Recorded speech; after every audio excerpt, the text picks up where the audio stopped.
అధికారంలోకి రావడంతో ఆంధ్రప్రదేశ్కు మంచి రోజులు వచ్చాయి. చంద్రబాబు నాయుడు ముఖ్యమంత్రిగా ప్రమాణ స్వీకారం చేసిన దగ్గర నుంచి తనదైన మార్కు పాలన చూపిస్తున్నారు.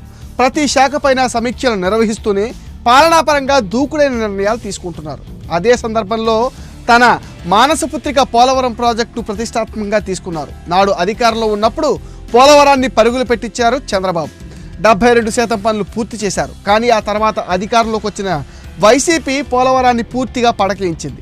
గత 5 ఏళ్లలో కనీసం 2% పనులు కూడా పూర్తి చేయలేదు. జగన్ సర్కార్ అసమర్థత కారణంగా పోలవరంలో ఎక్కడి పనులు అక్కడే నిలిచిపోయాయి. సీఎంగా బాధ్యతలు చేపట్టిన అనంతరం చంద్రబాబు తొలిసారి పోలవరం ప్రాజెక్టు సందర్శించారు. ఈ సందర్భంగా అక్కడ పరిస్థితులను చూసి చలించిపోయారు. పడకేసిన ప్రాజెక్టును చూసి తీవ్ర ఆవేదనకు లోనయ్యారు. పోలవరం ప్రాజెక్టు కోసం తాను పడిన కష్టాన్ని జగన్ బూడిదలో పసిన పన్నీరు చేశారని అన్నారు. రాజకీయాల్లో ఉండదగని వ్యక్తి వచ్చి రాష్ట్రానికి శాపంగా మారారని మండిపడ్డారు. 2014 నుంచి 2019 మధ్య సోమవారాన్ని పోలవరంగా పిలుస్తూ క్రమం తప్పకుండా ప్రాజెక్టును సందర్శించి పనుల పురోగతిని పర్యవేక్షించారు చంద్రబాబు. అదే తరహాలో ఇప్పుడు సోమవారం రోజునే ప్రాజెక్టు సందర్శనను మొదలుపెట్టారు. సీఎంగా చంద్రబాబు బాధ్యతలు స్వీకరించిన తర్వాత తొలి పర్యటన ఇదే. ప్రత్యేక హెలికాప్టర్లో పోలవరం సందర్శనకు వెళ్లిన సీఎం చంద్రబాబు ప్రాజెక్ట్ పైన ఏరియల్ సర్వే నిర్వహించారు. సీవెల్ సహా వివిధ ప్రాంతాలను ఆయన వీక్షించారు. అనంతరం ప్రాజెక్టును నేరుగా సందర్శించారు. స్పీల్వే, కాపర్ డ్యామ్, డయాఫ్రేమ్ వాల్ పనులను పురోగతి పైన జలవనరుల శాఖ అధికారులను అడిగి తెలుసుకున్నారు. గతంలో ఎడమగట్టు వద్ద కుంగిన గైబాండ్ ప్రాంతాన్ని పరిశీలించి అధికారులతో మాట్లాడారు. 22, 23 గేట్ల నుంచి ప్రాజెక్ట్ పరిసరాలను చూశారు. అక్కడ ఏర్పాటు చేసిన ఫోటో ప్రదర్శనను తిలకించారు.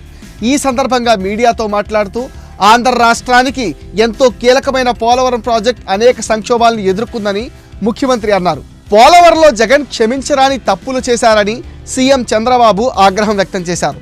జగన్ అసమర్థ విధానాల వల్ల ఆంధ్రప్రదేశ్ జీవనాడిగా అభివర్ణించే పోలవరం పూర్తి కాకుండా పోయిందన్నారు.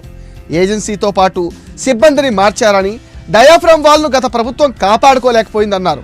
446 కోట్లతో మరామతులు చేసినా బాగోతుందనే పరిస్థితి లేదని, సమాంతరంగా డయాఫ్రామ్ వాల్ కడితే 990 కోట్లు ఖర్చు అవుతుందని పేర్కొన్నారు. గతంలో ప్రాజెక్టు కొనసాగించి ఉంటే 2020 నాటికి పూర్తయ్యేదని తెలిపారు.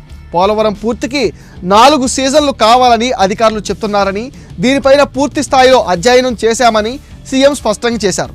ఖచ్చితంగా పోలవరం వీలైనంత త్వరగా పూర్తి చేయాలన్న సంకల్పంతో చంద్రబాబు ఉన్నారు. అయితే అన్నీ సవ్యంగా జరిగితేనే 4 ఏళ్లు పడుతుందని అధికారులు చెబుతున్నా దరిమెళ్ళ ఎలా ముందుకెళ్లాలనే విషయంలో ప్రభుత్వం ఆలోచిస్తుంది. ఏది ఏమైనా మళ్లీ చంద్రబాబు ముఖ్యమంత్రిగా పగ్గాలు చేపట్టడంతో పోలవరానికి మహర్దశ వస్తుందని ప్రజలు భావిస్తున్నారు.